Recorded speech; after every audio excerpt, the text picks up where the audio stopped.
हादसा कहीं पे भी हो सकता है, लेकिन सड़क हादसा ये कहीं ना कहीं सड़क तंत्र के खराबे की वजह से है। कहीं मैं देख रहा था और पढ़ रहा था कि आज तक जितने भी प्रथम विश्व युद्ध, द्वितीय विश्व युद्ध, तृतीय विश्व युद्ध हुए हैं, जितने भी युद्ध हुए हैं, चाहे करगिल की लड़ाई हो, चाहे पुलवामा अटैक, कोई भी अटैक हुआ हो, उससे कई गुना ज़्यादा सड़क हादसों में रोज़ मृत्यु हो रही है। हर तीसरे मिनट एक व्यक्ति सड़क हादसे में अपनी जान गंवा रहा है। नमस्कार साथियों, मैं पुष्कर सिंह सामोता, आप देख रहे हो झरोखा राजस्थान न्यूज और पॉडकास्ट स्टूडियो। आज हमारे साथ मौजूद हैं प्रकृति प्रेमी कैलाश जी सामोता। सर, आपका हार्दिक स्वागत है हमारे स्टूडियो में आने पर। नमस्कार। सबसे पहले आज हम जिस विषय पर बात करने वाले हैं वो अपना टॉपिक रहने वाला है बढ़ते सड़क हादसे और घटता जीवन। तो ऐसी प्रेरणादायक हमारे संदर्भ में आप वार्तालाप करेंगे। सबसे पहले तो मैं सर सा थोड़ा सा परिचय पूछूंगा कि आप समाज सेवी के साथ साथ प्रकृति प्रेमी कैसे बने, और आपने बहुत सारे, जब अखबारों में हम देखते हैं कि आपने हजारों पौधे किसी को बेच के और आज उनकी सुरक्षा के संदर्भ में वो चल रहे हैं, तो आपको ये प्रेरणा आई कहाँ से प्रकृति प्रेमी बनने की? प्रकृति प्रेम मेरा जन्म से ही है, माँ की गोद से ही है। मेरी माँ एक गृहिणी है, खेती से जुड़ी हुई है, तो जो वो खेत में काम करती थी तो उसके साथ साथ मैंने भी पौधों से लगाव रखा। और तब से ही जब वो कहते थे कि एक न एक दिन जब मरेंगे तो इस पे जो पेड़ की जो है टहनी है या लकड़ी, इससे ही अपन को जलाया जाएगा, तो अंतिम साथ इसी का रहेगा। तो माँ मेरी प्रेरणा रही है प्रकृति से जुड़ने के लिए।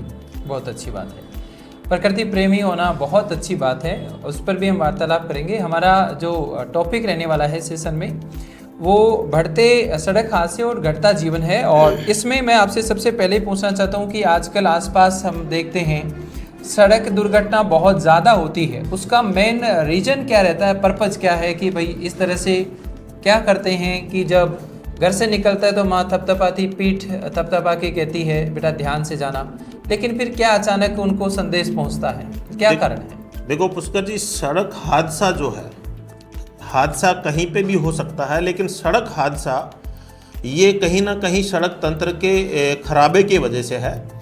कहीं मैं देख रहा था और पढ़ रहा था कि आज तक जितने भी प्रथम विश्व युद्ध, द्वितीय विश्व युद्ध, तृतीय विश्व युद्ध हुए हैं, जितने भी युद्ध हुए हैं, चाहे करगिल की लड़ाई हो, चाहे पुलवामा अटैक, कोई भी अटैक हुआ हो, उससे कई गुना ज़्यादा सड़क हादसों में रोज़ मृत्यु हो रही है। हर तीसरे मिनट एक व्यक्ति सड़क हादसे में अपनी जान गंवा रहा है। तो यानी इतनी सस्ती हो गई है मौत कि ये जो चाहे वो नेशनल हाईवे हो, चाहे स्टेट हाईवे हो, कोई गांव की गली हो, हर जगह सड़कें हादसे वाली हो गई हैं। तो हादसों की सड़क हो गई हैं और ये खूनी रोड हो गई हैं। अब इसमें कौन जिम्मेदार है, ये बड़ा चिंता का विषय है। सरकारें भी चिंतन मनन करती हैं, लेकिन बढ़ता सड़क हादसा एक तरह से सबको झकझोर देने वाला है। और इस वर्ष 2025 में तो जो सड़कों पर जो आग लगी, गाड़ियों में, चलती गाड़ी में आग लगी, अग्निकांड हुए, वो तो बिल्कुल दिल दहलाने वाले थे। कि ऐसा हिम्मत नहीं होती है कि रोड पे चल रहे तो क्या अपन सुरक्षित गंतव्य तक पहुंच जाएंगे। बचाव पक्ष भी कम पहुंचता है भैया आग में तो, और आने वाले जो जिसको हम अग्निशामक यंत्र को बुलाते हैं वो देरी से पहुंचता है। लेकिन मैं ये कारण पूछना चाहता हूं कि एक तो गति मेन कारण है या मोबाइल का उपयोग ऐसा कारण ज़्यादा है?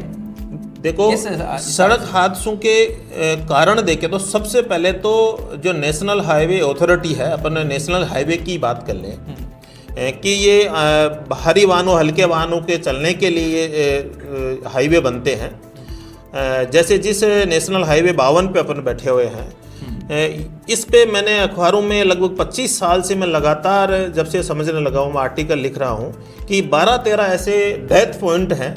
वो डेथ पॉइंट इसलिए कि रोजाना वहाँ किसी न किसी पशु या इंसान की बलि लगती है। और वो सड़क तंत्र के जो निर्माण में जो खामी है, नेशनल हाईवे अथॉरिटी ने ये खामियाँ जो छोड़ी हैं, सर्विस रोड की कमी हो, चाहे पुलिया की कमी हो या इसके स्लोप में कमी हो, इस वजह से सड़क निर्माण में खामी एक तो मोटा कारण। दूसरा, जो सर्विस रोडें बननी चाहिए, रोड के NH के बनने के साथ साथ सर्विस रोड पहले बननी चाहिए। तो चाहे वो कारण कुछ भी हो, उनको मुआवजा नहीं मिलना, स्टे होना, ये जो भी कानूनी पेचीदगियाँ हटाए और वो सर्विस रोडें चालू होनी चाहिए। तीसरा जो इसमें कारण है कि ऐसा कोई नेशनल हाईवे नहीं है जिसके 100, 200, 500 मीटर तक हर 1-2 किलोमीटर पर शराब के या नशे के कारोबार नहीं हो रहा हो। अब नशे का कोई भी, मान लो सरकार को इससे टैक्स की आवक होती है या सरकार इन्हीं से सही चल रही है, और तो सरकार के पास सही जरिया नहीं है होगा, तो नशे को इन्होंने एक तरह से जरिया माना कि टैक्स का, लेकिन सड़क सबसे बड़ा मुनाफा होता है। हाँ, मुनाफा होता है, लेकिन लोगों की जान को एक कीमत पर आप मुनाफा कमा रहे हैं, गलत है। कि जो एनएच जितने भी स्टेट हाईवे से कम 5 किलोमीटर दूरी पर ये इस प्रकार का जो ड्रग्स के, शराब की दुकानें ये खुलनी चाहिए, आसपास इनके लिए कोई जगह नहीं होनी चाहिए, क्योंकि ज़्यादातर नशे की प्रवृत्ति जिनमें आ जाती है वाहन चालकों में, तो उससे भी सड़क हादसे होते हैं। एक जो सड़क परिवहन नियमावली बनाता है, ट्रैफिक नियमावली जो बनाता है, मैं बचपन से पढ़ता रहा हूँ, तो हमारी पाठ्य पुस्तक के सबसे आखिरी पेज पे एक पन्ने पर सड़क सुरक्षा के नियम लिखे हुए होते थे। उस पे बच्चा क्या कवर चढ़ा लेता या फाड़ के फेंक देता। तो कोई भी बच्चा या कोई भी शिक्षक, शिक्षार्थी उसको न तो पढ़ता था न पढ़ाता था, इसलिए लोगों को जानकारी भी नहीं है कि ये जो इंडिकेटर हैं, ये जो संकेतक लगे हुए हैं किस बात के हैं। तो मैं तो ये कहता हूँ कि यदि इंसान, आपने सड़कों का जाल तो बिछा दिया, इस पे कोई ना कोई साधन वाहन चलेंगे, तो अब इनका जीवन अगर बचाना है तो एक हर तीसरी क्लास से लेकर महाविद्यालय विश्वविद्यालय तक सड़क सुरक्षा नियमों का एक विषय चला देना चाहिए, और विषय का बिल्कुल प्रैक्टिकल नॉलेज कराना चाहिए, तो कुछ हद तक सड़क हादसों में कमी हुई। मतलब आप चैप्टर जुड़ाने की बात कर रहे हो? हाँ, ये पाठ्य पुस्तक में होना चाहिए। बिल्कुल बिल्कुल। अच्छा, एक ये भी है कि साधन वाले मोबाइल का प्रयोग कर लेते हैं, थोड़ा सा ये है। हाँ, उसका भी कारण है। कुछ लोग बिना हेलमेट के भी तीव्र गति से वाहन चलाते हैं। देखो, ये सब सड़क सुरक्षा नियमों में ही आता है कि चलाते वक्त मोबाइल का प्रयोग नहीं करना चाहिए, शराब या नशा पता नहीं करना चाहिए, और स्पीड नहीं चलानी चाहिए। अपनी लाइन में आजकल नेशनल हाईवे नंबर जो 48 है, उस पर तो अभियान भी चल रहा है कि भारी वाहन के लिए प्रथम पंक्ति, फिर उसे द्वितीय पंक्ति में ये चला, हल्का वाहन है वो तीसरी पंक्ति में चलेगा। यदि वो नहीं चल रहा है तो वहाँ जगह जगह पुलिस दोनों रोडों के बीच में बैठी है और फोटो खींच के ऑनलाइन उनके चालान कट के आ रहे हैं। उससे हालांकि लोगों के एक तो स्पीड कम हुई है, एक नियमों की पालना हुई है, कुछ संकेतक भी लगाए गए। अभी मैं कल आया था उधर से, तो काफ़ी सुधार हुआ है, क्योंकि लोगों की आदत क्या है, हादसे के बाद ही सबक लेते हैं लेकिन फिर उसको भुला देते हैं। एक जो जहाँ पर भी देखा मैंने सड़क हादसों का कारण ओवरलोड, एक वाहन की कैपेसिटी होती है कि जैसे 5 सीटर है, उसमें आराम से 8-7 बैठ रहे हैं, या माल वाहक जो है उसकी कैपेसिटी मान लो 10 टन है, वो 15 टन ले जा रहा, 20 टन ले जा रहा। एक पंजाब से आने वाले ये जो चारे के बड़े बड़े ट्रैक्टर, ट्रॉली और ट्रक है, और ये पूरी रात भर चलते हैं, न इनके पास कोई संकेतक लगे होते हैं, और इनसे चारा बिखर रहा है, पशु उनको देख के आ रहे हैं, पूरी सड़क को ये कवर कर रहे हैं। और सब यानी इस NH-52 पर रींगस से लेकर चोमू तक सबसे अधिक हादसों का कारण ये जो ओवरलोड चारे के वाहन आ रहे हैं। कल मैंने भी देखा 2 जगह एक्सीडेंट हुई, कवर भी की मैंने न्यूज़। एक तो जो है कि ट्रक के ओवरलोड से, दबाव से रोड थोड़ी सकड़ी है भाई, तो डिवाइडर पे भूमिया कट के पास एक्सीडेंट हुआ, और एक ढोड़सर में हुआ। आज सुबह देखा तो उसी पर ट्रक का पलटना, ये भी कारण रहा। तो आप इसको 6 लेन 8 लेन के लिए भी कह सकते हैं। देखो, 6 लेन 8 लेन ये कोई एक दिन का काम नहीं होता है, लेकिन जो लाइन है उसमें भी देखो होता क्या है। यहाँ एक तो NHAI ने त्रुटिपूर्ण निर्माण कर रखा है कि जहाँ कट होना ही नहीं चाहिए वहाँ कट दे रखा है, जहाँ पुड़िया होनी ही नहीं चाहिए थी वहाँ पुड़िया दी। NHAI के लोग कैसे बिके हैं, क्या हुआ है। यानी एक आप चोमू से स्टार्ट हो जाओ, बराला कट आए दिन हाथ से, भोजलावा कट आए दिन हाथ से, हाड़ोता कट, उदयपुरा मोड़, चिमनपुरा मोड़, बधाला कट, ये power house Govindgarh, Dohatsar dairy, Amul dairy के पास, सरगोट, ये ऐसे फिक्स पॉइंट हैं कि मैंने मेरे 47 साल के जीवन में मैंने हजारों एक्सीडेंट देखे, हजारों जिंदगियां यानी अकाल मौत होते हुए देखी है मैंने। क्योंकि मेरा भी गाड़ी से आना जाना रहता है, तो घर सब लोग ही जाते हैं। यहाँ से जैसे इतने सारे स्कूलों के बच्चे जाते हैं, हमने विद्यालय चलाया 10 साल। जब तक ये विद्यालय के बच्चे हमारी बालवानी छोड़ के वापस नहीं पहुंच जाती थी ड्राइवर के घर पे, तब तक हमारे मुंह में निवाला नहीं जाता था कि पता नहीं बह रहता है। हाँ, बस बच्चे पहुंचे हैं कि नहीं पहुंचे हैं। तो इसमें जो परिवहन विभाग है या पुलिस विभाग है, उनकी तो जिम्मेदारी है ही, लेकिन आम आदमी अक्सर देखा क्या है मैंने कि यार कट तो दूर है, चलो रोंग साइड ले लो, इधर से रोंग साइड से ले लो। अरे भाई, जब साइड ही रोंग है तो इससे क्यों ले जाने के लिए कह रहे हो? अरे थोड़ी देर की बात है, रोंग साइड से ले लो।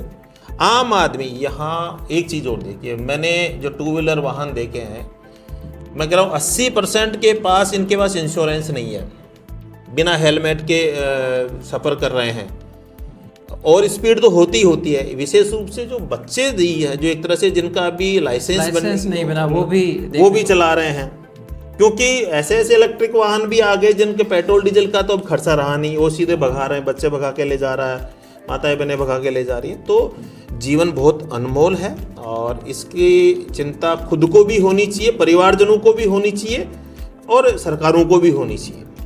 एक सर ये थोड़ा सा मार्ग है खाटू श्याम जी जाने वाला NH ये 52 ही है, उसमें शनिवार और संडे को तो इतनी भीड़ रहती है, और दूसरा कई जगह ऐसा देखा है थोड़ा अतिक्रमण के संदर्भ में भी रोड पर रहते हैं, उसके लिए आप क्या कहना चाहोगे? देखो, बॉम्बे जितना ट्रैफिक नहीं है, दिल्ली जितना ट्रैफिक नहीं है, उन रोडों की चौड़ाई भी इतनी है, वहाँ भी साधन जा रहा है, लेकिन वो वहाँ नियमों की पालना कर रहे हैं कि आज ऑड की गाड़ी चलेगी, आज इवन की गाड़ी चलेगी। यहाँ सबसे बड़ा कि लोगों को ट्रैफिक रूल्स का नहीं पता है, उसका पता है तो उसकी पालना नहीं करते हैं, नज़रअंदाज करते हैं। और जो अतिक्रमण है, गांव गली चौपाल की सड़क से लेकर स्टेट हाईवे, नेशनल हाईवे के दोनों ओर इतना अतिक्रमण हो रखा है, इतना अतिक्रमण हो रखा है कि सबसे बड़ा कारण ही अतिक्रमण का है। अभी जयपुर में 14 नंबर पे जो एक्सीडेंट हुआ था, एक ट्रोले वाले ने कई जिंदगियां ले ली थी, वो मैं तो कहता हूँ उसकी बहुत हद तक गलती नहीं है। इतना अतिक्रमण था वहाँ पर, मान लो किसी गाड़ी या मशीनरी ब्रेक फेल हो जाए, अतिक्रमण हो रहा है तो वो तो नुकसान करेगा। और गाड़ियों का एक फिटनेस का भी, कबाड़ गाड़ियां भी चल रही हैं आजकल, जिनका पुरानी गाड़ियां 20-25 साल पुरानी हो गई, उसमें रिपेयर कर करके चला। अभी तो सरकार का एक पक्ष आने वाला है कि जो 15 साल से पुरानी गाड़ियां हैं तो वो बैन करने की है, सुनने में आ रहा है। दिल्ली में 10 साल से पुरानी गाड़ी नहीं चलती और राजस्थान में ये सुनने को मिल रहा है, उसके लिए क्या कहोगे? देखो, नियम और संविधान अपना देश का बहुत अच्छा बना हुआ है, घोषणाएं करते हैं, लागू करने का विल पावर नहीं है। अतिक्रमण हटाने का हिम्मत दर्शाना चाहिए, नियमों को कठोरता से पालना खुद स्वयं से शुरू करनी चाहिए। पुलिस वाला तो ज्ञान दे रहा है, परिवहन RTO तो ज्ञान दे रहा है, लेकिन RTO की वजह से भी कई सड़क हादसे देखे हैं हमने कि होते कि RTO ऐसी जगह पे खड़ा होता है कि बस जैसे उसी मकसद से खड़ा हो रहा हो कि उसको कोई रिकवरी करनी हो। ऐसा नहीं कि मेरी यहाँ उपस्थिति से या मेरे स्टाफ की उपस्थिति से वाहन चालक थोड़े से सावधानी से चलेंगे, नियमों से चलेंगे, उल्टा वो बस साइड में ले जाना और उनके जेब ढीले करना। इसलिए ट्रक चालकों में, वाहन चालकों में भी बहुत रोष है। यानी पुलिस प्रशासन, परिवहन विभाग की इमेज भी खराब हो रही है और इससे कई जगह सड़क हादसों की तेजी से भगा के बच के जाना चाहता है, तो उससे भी सड़क हादसे हो रहे हैं। अच्छा सर, पुरानी गाड़ियों से पोल्यूशन बहुत होता है, प्रकृति को नुकसान पहुंचता है, तो पुरानी गाड़ियों को थोड़ा सा मेंटेनेंस रखें या फिर उनको रख दें और दूसरी इलेक्ट्रॉनिक गाड़ियों का प्रयोग क्या कहना चाहिए? देखो, ज़्यादा से ज़्यादा सार्वजनिक परिवहन का उपयोग करना चाहिए। आजकल व्यक्तिगत हर घर में 2-2, 3-3 गाड़ियाँ, हर एक व्यक्ति के लिए एक गाड़ी आ रही, मोटरसाइकिल अलग, 4 व्हीलर अलग। तो सार्वजनिक जो परिवहन के साधन है, चाहे जो सरकारी रोडवेज है, ट्रेन का साधन है, उन पे उनका यूज ज़्यादा से ज़्यादा करना, आना जाना उनसे ज़्यादा होना चाहिए, धैर्य रखना चाहिए, कोई फर्क नहीं पड़ रहा। और जो सरकार की सुविधा उसका उपभोग करना चाहिए, पूरा उपयोग करना चाहिए। सर, अभी एक अपने राजस्थान में एक मुद्दा चला हुआ था, अरावली पर्वतमाला, सेब अरावली, उसके लिए जो जीवन दान देने वाली ये जो है अरावली, उसके लिए क्या निर्णय रहा सरकार का? उसने अभी उस पर रोक लगा दी है। खनन का भूमाफिया भी ये कार्य कर रही हैं, थोड़ा सा उसके लिए क्या कहना? देखो, अरावली अपने विश्व की सबसे पुरातन पर्वत श्रृंखला है, जो वहाँ पर अकूट खनिज संपदा तो है ही है। वहाँ जैसे गुजरात है, राजस्थान, हरियाणा और दिल्ली के सभी ऐतिहासिक स्थल हैं, धरोहरें हैं, मंदिर हैं। सारी नदियों का उद्गम स्थल अरावली है, नदियों का प्रवाह क्षेत्र अरावली है, वन्य जीव संरक्षण के जो स्थल हैं, अभयारण्य हैं, सारे अरावली में हैं। अरावली न केवल मरुस्थलीकरण को रोकती है बल्कि राजस्थान का सहित इन चारों राज्यों का पूरा एक तरह से पैटर्न को समस्थैतिक अवस्था में होमोस्टेटिक स्टेज में बनाए रखने में, प्रकृति अनुकूल वातावरण बनाए रखने में सहयोगी है। अभी माननीय सुप्रीम कोर्ट का जो आम पब्लिक के विरोध से ये आया कि भाई 100 फीट ऊंची जो मगरा है, पहाड़ी है, वही अरावली श्रेणी में है। उस पर कुछ समय के लिए एक तरह से उसको वापस लिया है, उसको एक तरह से स्टे लिया है। लेकिन मैं दावे के साथ कह सकता हूँ अरावली का 60% हिस्सा खनन माफियाओं द्वारा खनन कर लिया गया और उस पर अत्यधिक अवैधानिक होटल व्यवसाय और खनन व्यवसाय हो चुका है। अरावली का वास्तविक स्वरूप कुरूप हो चुका है। अब केवल बचाकर, मेरे हिसाब से तो जो उन्होंने माल निकाल लिया और वो माल बिक नहीं रहा, उसको बेचने की एक साजिश है कि ये स्टॉक में अपना माल पड़ा है ना, ये बिक जाए, स्टे लग जाए तो ये जो बचा खुचा माल है वो मोटी रेट में बिक जाए। हाँ, क्योंकि माइनिंग जो लोग से जुड़े हुए लोग हैं, मेरे राजसमंद में सबसे अधिक हैं, उदयपुर, राजसमंद, नागौर, इधर, तो उनको वेंटिलेटर पे हैं सारे मार्बल व्यवसायी, ग्रेनाइट व्यवसायी, उनका माल बिक नहीं रहा, वो कर्जदार हो सके, उनकी मशीनरी बहुत महंगी आती है, उनकी गाड़ियों की LNT वगैरह जेसीबी की किस्तें नहीं चुक रही है, क्योंकि मार्बल का इसका केमिकल से आजकल टाइलें वगैरह इनका स्कोप आ गया, तो मार्बल ग्रेनाइट व्यवसाय कम हो गया। तो मुझे तो कहीं ना कहीं उनकी भी ये साजिश लगती है कि ज़्यादातर ये माइंस हैं, कोई आम आदमी की माइंस नहीं है, ये पॉलिटिकल लोगों की हैं, बड़े जो एक तरह से ब्यूरोक्रेट्स हैं, उनकी ये माइंस हैं। एक माइंस को चलाने के लिए 5 से 10 करोड़ रुपए चाहिए होते हैं, एक आम आदमी के पास कहाँ से आएंगे? उनके पास जो माल इकट्ठा हो गया उसको बेचने के लिए, बड़ी रेट में बेचने के लिए कहीं ना कहीं ये साजिश का हिस्सा। इसमें दिल्ली में तो बिल्कुल निषेध है इस चीज़ का, माइंस कर ही नहीं सकते, पॉल्यूशन बहुत ज़्यादा दिल्ली में ऐसा बढ़ा हुआ है, तो फिर भी वहाँ पर तो देना ही नहीं चाहिए था ऐसा ऑर्डर। क्या देखो, सब जगह दिल्ली में भी माइंस से हैं, कहीं पर रेती निकलती है, कहीं पे चिनाई का पत्थर निकलता है, कहीं पर बड़े स्लेब मार्बल ग्रेनाइट के निकलते हैं, कहीं पर ये तांबड़ा निकलता है, कहीं पर फेल्सफा निकलता है, कहीं पर जैसे हिंदुस्तान जिंक है, आज़ादी के पहले से वहाँ कॉपर है, सिल्वर है, गोल्ड है, लेड है, ये निकलता है ज़मीन में, कई किलोमीटर तक नीचे चले गए। और RK माइंस मार्बल का सबसे बड़ा वर्ल्ड का है, पिपलांतरी गांव में, मोरबड में है।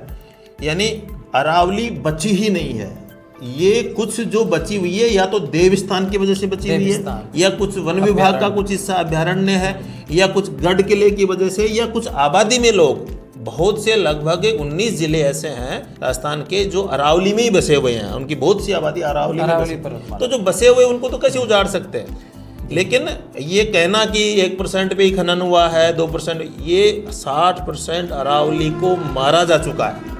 ये प्राकृतिक संपदा थी, इसको लोगों ने इसको चूस लिया, इसका वास्ते यही कारण है कि जो AQI लेवल दिल्ली का है वो 500 या 1000 पार जा रहा है। बिल्कुल। ये अच्छा सर, साथ साथ में हम शिक्षा पर भी बात करें तो डिजिटल शिक्षा को ज़्यादा बढ़ावा दिया जा रहा है, तो उसके लिए आप क्या कहना चाहोगे? डिजिटल शिक्षा ठीक है या फिर ये समाज के लिए एक वरदान साबित है कि अभिशाप है?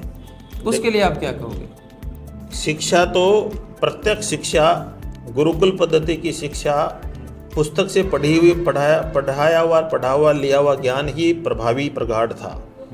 आजकल चाहे टीवी देख लो, चाहे डिजिटल बोर्ड देख लो, कंप्यूटर लैपटॉप देख लो, इनसे लिया हुआ ज्ञान 5% भी मस्तिष्क पटल पर ठहरता ही नहीं है। जैसे जो रील को स्क्रॉल करते हैं, वैसे ही ब्रेन भी इस चीज़ को टिकने ही नहीं देता। स्थायी मेमोरी में इस डिजिटल शिक्षा के लिए, डिजिटल ज्ञान के लिए कोई जगह है ही नहीं, ऐसा कोई सेंटर बना ही नहीं उसको एब्जॉर्ब कर ले। तो जो क्लासरूम में प्रैक्टिकल लैब में जाकर प्रत्यक्ष रूप से शिक्षक टीचर संवाद और सवाल जवाब से जो शिक्षा अर्जित की जाती थी, गलतियां कर के और उसमें सुधार करा के, वो नॉलेज और वो शिक्षा ही सार्थक शिक्षा थी। ये सब धोखा है। नैतिक शिक्षा को भी इंक्लूड किया जाना चाहिए। देखो, शिक्षा तो वही सार्थक है जो संस्कारवान बनाए। संस्कारवान। अब देखो, नैतिक शिक्षा की सबसे पहली पाठशाला घर परिवार है। घर परिवार आजकल टूट रहे हैं, समाज विकृत होता जा रहा है, जातिवाद, क्षेत्रवाद, कई प्रकार के वाद आ रहे हैं। इनसे ऊपर उठना चाहिए। एक मंदिर हो, एक शमशान हो, एक कुआं हो, ऐसा विचार करना चाहिए। अभी सर हाल ही में कुछ दिन पहले ये अपने गोविंदगढ़ में ही एक ऐसा देखने को मिला, एक लड़का और लड़की ने सुसाइड किया। तो उनके जो मोबाइल हैं उनसे पता चला कि कहीं ना कहीं आपस में बातचीत थी, पहले भी ये हो चुका था, हालांकि वो लड़की नाबालिग थी। तो फिर ये सोशल मीडिया का थोड़ा कांटेक्ट ज़्यादा रहा, तो लोग इसको प्रतिबंध कर रहे हैं। जालोर में एक गांव है, उसने तो ये भी कह दिया है कि मोबाइल रखेंगे नहीं में गर्ल्स। उसके लिए क्या? देखो, ये डिजिटल जो दुनिया है ये धोखा है। इसका यूज की जगह मिसयूज ज़्यादा हो रहा है। और देखो, देश है ना अपना, वो मानव शक्ति अधिक है। मैं कह रहा हूँ विश्व में सबसे अधिक जनसंख्या वाला भी जनगणना के आंकड़े आएंगे, 11 के बाद हुई नहीं, अब हो रही है। तो मानव शक्ति को नज़रअंदाज करके जो यांत्रिक शक्ति काम में ली जा रही है, ये मानव शक्ति के साथ कुठाराघात है। मानव शक्ति बेरोजगार हो रही है, बेरोजगार होने से उसमें अपराध की ओर जा रही है, अवसादारा कुंठा हो रही है, और वो शॉर्टकट तरीके अपना रहा है। तो यंत्रों पर निर्भरता न केवल सामाजिक स्वरूप को बिगाड़ रही है, चारित्रिक स्वरूप को बिगाड़ रही है, बल्कि स्वास्थ्य की दृष्टि से, हर दृष्टि से ये डिजिटल दुनिया नुकसानदायक है। इस पर चाहते हुए भी आप नियंत्रण नहीं पा पाओगे। यदि समय रहते यंत्रों पर निर्भरता कम कर ली तो कुछ हो सकता है, वरना ये जो जी जनरेशन है, जो 95 से लेकर बाद में 2015 तक जन्मी है, जो पैदा होते ही मोबाइल और टीवी के संपर्क में आ गए। अब एक हमारा समय था कि हमने टीवी देखा नहीं था और ये सीधे टेक्नोलॉजी के कांटेक्ट में आ गए। तो इनके शरीर पर, इनके मनोमस्तिष्क पर और इनके विचारों पर जो इसका दुष्प्रभाव पड़ रहा है वो बहुत दुखद हो सकता है, घातक हो सकता है। सर, हमारा अंतिम प्रश्नों की तरफ चलें तो आज के युवाओं को आप सड़क सुरक्षा के लिए आप क्या कहना चाहोगे और प्रकृति के लिए आप क्या कहना चाहोगे? देखो, प्रकृति में तो परमात्मा है। प्रकृति ही जो है वो संपूर्ण सृष्टि को मैनेज करेगी। प्रकृति एक परम आत्मा है और इसके संवर्धन के लिए हमें रोज हर क्षण चिंता करना चाहिए, प्रयास करना चाहिए, क्योंकि प्रकृति में सजीव और निर्जीव घटक सब हैं। हम भी शामिल हैं और निर्जीव पहाड़, नदी, वायु, प्रकाश सब शामिल हैं। इसके साथ खिलवाड़ को बर्दाश्त नहीं करना चाहिए। इसका हमेशा सुरक्षा का जिम्मा हमें लेना चाहिए, क्योंकि हमारा पर्यावरण हमारी जिम्मेदारी है। और युवाओं के लिए कि देखो, सड़क सुरक्षा या कैसी भी सुरक्षा, युवा अपना भारत देश में आज 60 से 65% युवा संपूर्ण विश्व में सबसे बड़ा युवा राष्ट्र भारत है। और इसीलिए आज राष्ट्र दिनों दिन प्रगति किए जा रहा है। मोदी जी भी 2047 का विजन तभी लेके चले कि युवा शक्ति जो है उसको ये राष्ट्र शक्ति के लिए के रूप में उसको देख रहे हैं। युवाओं को सही दिशा में अपनी एनर्जी लगानी चाहिए कि जैसे एक लाइट से एक ऐसी टॉर्च होती है कि एक तो उससे लाइट जो निकले किरणें फैल जाएं, फैलने के बाद पास की वस्तु भी नहीं दिखती है। एक उसकी जो किरणें हैं एक जगह कंसंट्रेट हो जाएं तो दूर तक की वस्तु दिखती है। इसलिए युवाओं की जो दिमाग की शक्ति है, ऊर्जा है, उसको एक सही दिशा में लगाना चाहिए, जिससे राष्ट्र का निर्माण हो सके और भावी एक संस्कारवान नागरिक तैयार हो सके, अच्छे राष्ट्र निर्माण कर सके। सर, इसी दौरान आप हमारे दर्शकों को शिक्षा के संदर्भ में क्या बताना चाहोगे? शिक्षा किस तरह से पढ़ी जाए, किस तरह से उसको मोटिव रखा जाए, महिला शिक्षा को किस तरह से जागरूक करें, वो भी देख। शिक्षा, मैं हमेशा कहता हूँ, शिक्षा वह शेरनी का दूध है जिसे पीने के बाद इंसान दहाड़ मारता है। अच्छे अच्छों को गिरेबान पकड़ सकता है, उसका नेता का कुर्ता फाड़ सकता है, पढ़ा लिखा इंसान, अगर वो राइट्स को जानता है। शिक्षा जो है उसका उद्देश्य यही होता है, चाहे वो साइंस की शिक्षा हो, हिस्ट्री, पॉलिटिकल ज्योग्राफी की शिक्षा हो, एग्रीकल्चर की हो, कि चेंज इन पर्सनैलिटी। व्यवहार में परिवर्तन, व्यक्तित्व में परिवर्तन। नौकरी के लिए कभी पढ़ाई नहीं करनी चाहिए, नौकरी के लिए कभी पढ़ाई नहीं करनी चाहिए, जीवन में ढालने की दृष्टि से पढ़ाई करनी चाहिए। एक अच्छा नागरिक मैं कैसा बनूं, एक अच्छा इंसान मैं कैसा बनूं, मैं मेरे देश के लिए कितना क्या काम आ सकता हूं, मैं मेरे परिवार समाज देश का नाम कैसे कर सकता हूं, ऐसी शिक्षा अपने को अर्जित करनी चाहिए। और शिक्षा की कोई उम्र नहीं होती, युवा ही नहीं, शिक्षा से हमेशा जुड़ा रहना चाहिए, अच्छी पुस्तकें हमेशा पढ़ते रहना चाहिए। आजकल इस मोबाइल ने पुस्तकों का मर्डर कर दिया है, आज के पुस्तकालय धूल फाँक रहे हैं। इसलिए आप डिजिटल दुनिया से दूर होकर प्रत्यक्ष किताबी दुनिया की ओर आएँ, अच्छी पुस्तकें पढ़ें।